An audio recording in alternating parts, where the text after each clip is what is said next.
అవి కూడా ఉన్నాయి. ఈ విషయాలు మాత్రం మనకు ఎట్టి పరిస్థితుల్లో అంగీకారం కాదు. మనం అనుకునే తెలంగాణ ఇది కాదు.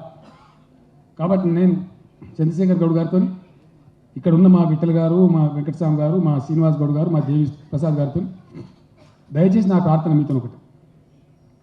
త్వరలో నిన్ననే నేను చంద్రశేఖర్ గారు చెప్పిన, నాకు కలిసినప్పుడు మా ఉద్యోగ సంఘ నాయకులు అందరూ ఉన్నారు కాబట్టి మీతో నా ప్రార్థన ఏంటంటే, please conduct a round table conference immediately with all our employees organisations, ఇంజనీర్లు చేసి కావచ్చు, ఇంకోటి కావచ్చు అందరూ పిలిచి ఒక రౌండ్ టేబుల్ సమావేశం పెట్టండి. బిల్లును పూర్తిగా చదవండి, దయచేసి క్షుణ్ణంగా చదవండి. మీరు కూడా అవసరమైతే అపాయింట్మెంట్ నేను తీసుకోవడం కొట్లాడి ప్రధానమంత్రికి స్పష్టంగా మీరు మెమోరాండం ఇవ్వాలని చెప్పి నేను కోరుతాను. ఇది మనం ఊరుకుండే సమయం కాదు. ఖచ్చితంగా ఢిల్లీకి పోవాల్సిందే. మనం లాస్ట్ మినిట్ దాకా ఖచ్చితంగా మనం కొట్లాడాలి. ఓయిగా మా హనుమంతరావు అయితే మీరు జల్దీ విలీనం చేపాటాడు. ఇవే మీరు వీటి సంగతి విలీనం అయ్యేది ఉంటే అవుతుంది, పోయేది ఉంటే పోతుంది. రాజకీయం తర్వాత సెకండరీ. అసలు వచ్చే తెలంగాణ చక్కగా వచ్చి మన కడుపు నిన్నట్టుంటే కర్మ సంగతులు ఎట్లన్నా మాట్లాడుకుంటాడు. ఏ పెద్ద గంత విమానం లేకుంటారా? పాపం ఎవడేమన్నా సోనియా గాంధీ ఇస్తుంది అనుకున్న మాటకి అన్న డౌటే లేదు. మనం అబద్ధమాడే రకంగా నన్ను కోసిన నేనైతే అబద్ధమాడ. తప్పకుండా కొంత కృతజ్ఞత మనం చూపెట్టాల్సింది ఆమె. ఈ నడివి సన్నాసులను చూసి కాదు, కానీ ఆమె మాత్రం మనం కొంత గౌరవించాల్సింది. ఆ మాత్రం కృతజ్ఞత ఎట్లా చూపెడదాం, ఏ రూపంలో చూపెడదాం ఏందనేది మనం అందరం కూడా విచారించుకుంటాం కదా. అంత సోయి లేకుండా ఉంటామా? అంత కృతజ్ఞతం కాదు కదా. కాబట్టి అది ఉంటుంది. కానీ ఇప్పుడు గివిటి సంగతి ఏంది? మేము ఈడ సభలు పెట్టి ఊరైతే సావని కదా ఈ సభలు. అక్కడ దిటి వేసిపోతుందిరా బాబు వాడు మొత్తం అంతా. వాళ్ళ పని ఏంది? ఆంధ్రోలు అని పేరేంది కావూరి. ఆ కావూరి అన్నోడు, ఆ పల్లం రాదనోడు కేంద్ర మంత్రుల ఇళ్లకు ఆ జయరాం రమేష్కు వారికి చెవుల ఇల్లు కట్టుకున్నట్టే. ఇక పొద్దున మాపన వాళ్ళని బద్దనే కూడా చేసి ఇవన్నీ పెట్టించి. సరే, నేను ఇంకో మాట వాళ్ళని అడిగిన జీవో. సరే, కోదండరామ్ గారు మిగతా విషయాలు కానీ చెప్తున్నా, ఎక్కువసేపు మాట్లాడలేకపోతున్నా. బాగా ఒకటి చెప్పిన నేను కోదండరామ్ గారు, అసలు మాకు అర్థమైతే లేదు whose problem you are addressing. మీరు ఎవరి సమస్యను పరిష్కరిస్తున్నారు? If at all anybody had a problem in Andhra Pradesh, it is the people of Telangana who had that problem.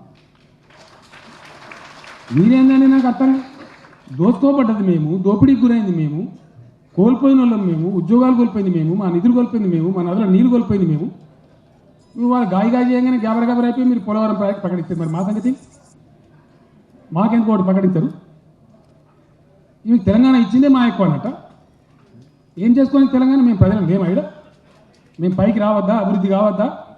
ఇక్కడ 85% నేను చెప్తున్నా, తెలంగాణ సమాజంలో ఇప్పటికి ఒక 1000 సార్లు చెప్పినా, మళ్ళీ కూడా చెప్తున్నా, 85% ఇక్కడ బలహీన వర్గాల ప్రజలు ఉన్నారు. ఇక్కడ అగ్రకులాల వాళ్ళు ఉండేది ఓన్లీ 14-15%. ఈ 85% మంది ముఖాలు చిరునవ్వుతో వెలగకపోతే, ఆశించిన రీతిలో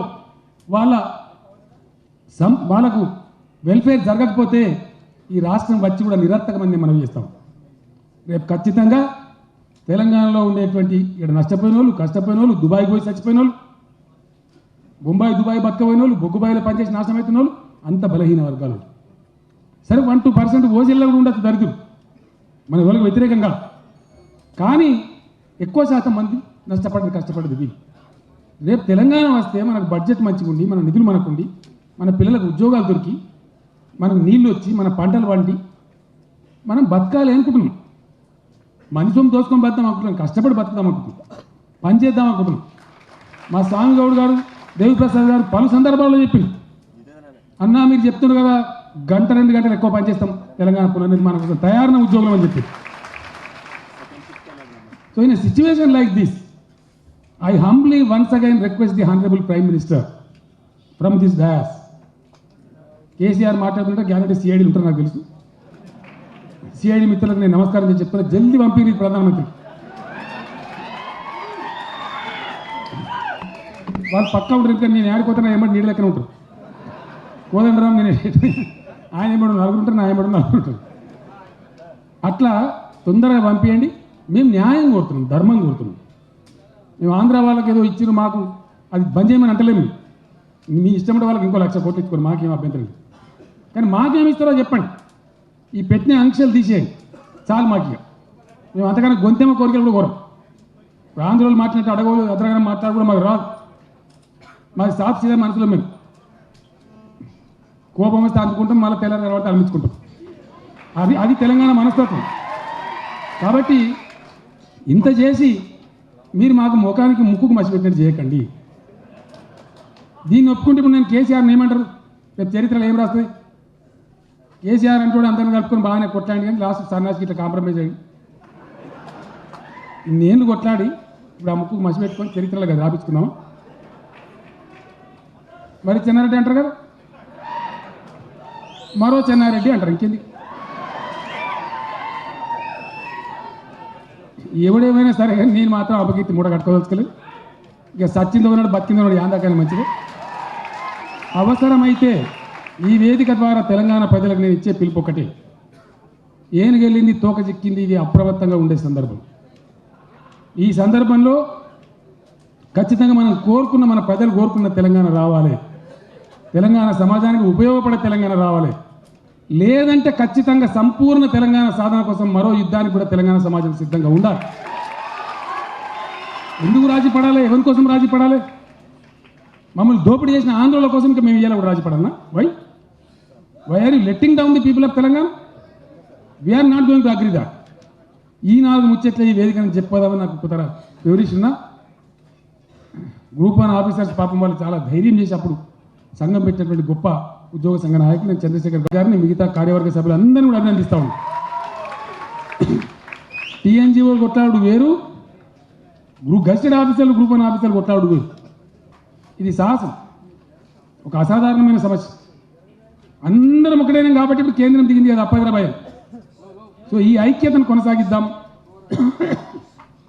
కోదండరామ్ గారు నేను మొన్ననే అనుకున్నాం, నేను అందరం తీసుకొని ఢిల్లీకి పోతా, ప్రైమ్ మినిస్టర్ గారిని కలుస్తా, మేడం సోనియా గాంధీ కూడా కలుస్తా, రిక్వెస్ట్ చేస్తాం, అమ్మ దయచేసి బాగా తీసేయమని చెప్దాం.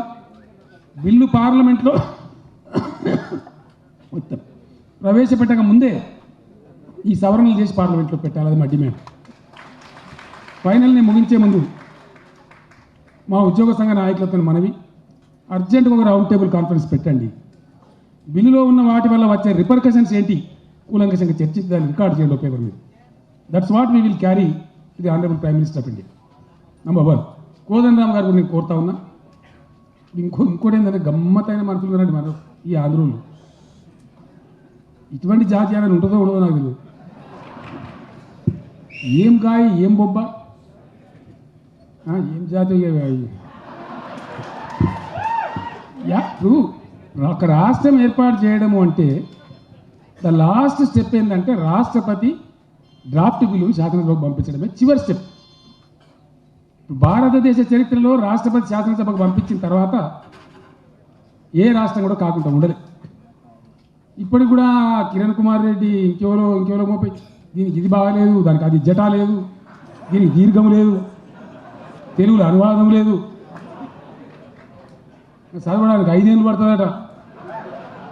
ఈయన ఏం పరిపాలనో ఏం ముఖ్యమంత్రి. ఒక మా గ్రూప్ 1 ఆఫీసర్ పొద్దుగా వరకు 500 పేజీలు చదువుతాడు ఫైల్. చదవరా శేఖర్?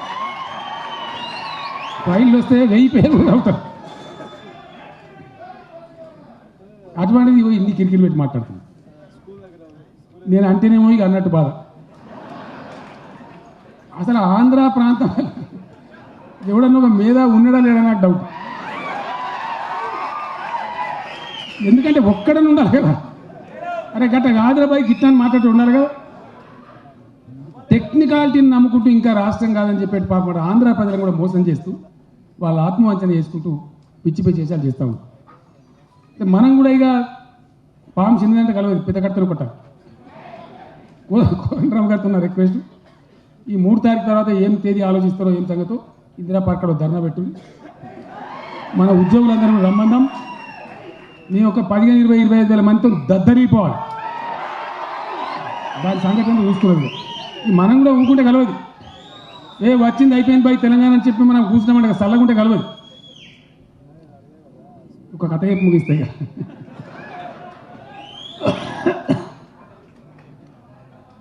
ఈ పాములను ఎవరైనా కానీ కొట్టి చంపుతారు కదా. మీటింగ్ పెట్టుకుని పాములు మీటింగ్ పెట్టుకొని శంకరం దగ్గర పోయినాయి. ఏం దేవుడా మాకు ఏం చిందగిస్తూ ఎవరు చూసినా మమ్మల్ని కొట్టి చంపుతున్నారు, ఏం సంగతి అంటే మీరు కరుస్తాను కదా, మీరు కరుసుడు బంద్ చేస్తే వాడు కొట్టడం.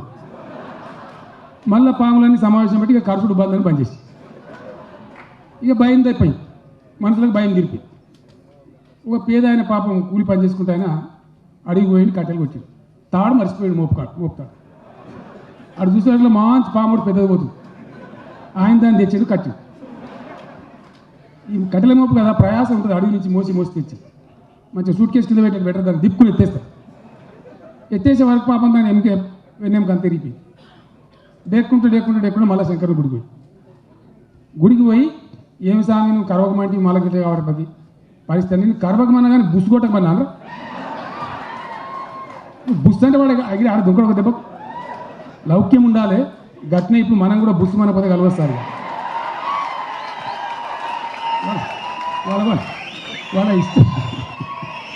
వాళ్ళ ఇష్టారాజ్యంగా వాళ్ళు లొల్లి పెడుతుంటే ఇక మనం ఏదో తమాం రాము గుడ్ బాయ్ అంటే కూర్చొని కలవదు. మన హుషారులో మనం కూడా ఉండాలి, మన కథ ఏందో మనం కూడా చేస్తూనే ఉండాలి. మొత్తం మా ఉద్యోగ సంఘాల నాయకులు ఉన్నారు, మీరు సభలో మీరు అందరు ఉన్నారు. ధర్నా పెట్టుడుగా ధర్నాకు మీరందరూ రావాలి, దయచేసి ధర్నా దద్దరిల్లాలని కూడా ఓకే కదా.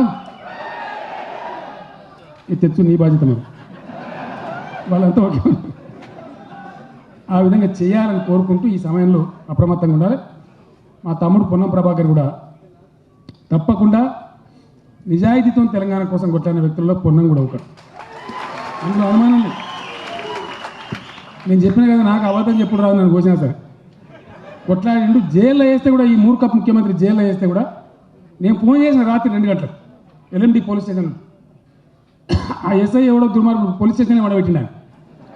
నేను పక్కన గెస్ట్ హౌస్ని పండబెడితే వాళ్ళు ములిగిపోతున్నావా, నాకు అర్థం కదా. ఎంపీని పట్టుకొని ఇంత ప్రెస్టేజ్ ఇష్యూ నేను మాట్లాడతా అంటే వద్దాను ఏమక్కర్లేను, స్టేషన్లో ఉంటా ఎంతకైనా మంచిదే, ఇక వాడు చేసేది ఏందని చెప్పి అట్లా జిద్దుగా పోరాటం చేసి పొన్నం ప్రభాకర్ గారికి నా మనవి, ఏ లాబింగ్ అయితే ఆంధ్ర వాళ్ళు అక్కడ చేస్తున్నారో ఖచ్చితంగా మీ ఎంబడున్నా ఇక అందరికి దాని ధైర్యం లేకపోతే ధైర్యం ఉన్నోళ్ళు వేసుకొని గట్టిగా నీలాగా మాట్లాడుకున్న నలుగురు మోపు చేసుకొని ఈ ఉద్యోగ సంఘాలతో పాటు జేఏసీతో పాటు మీరు కూడా ఈ లాబింగ్ దయచేసి ఇంటెన్సిఫై చేయమని నేను చెప్పుకుంటాను.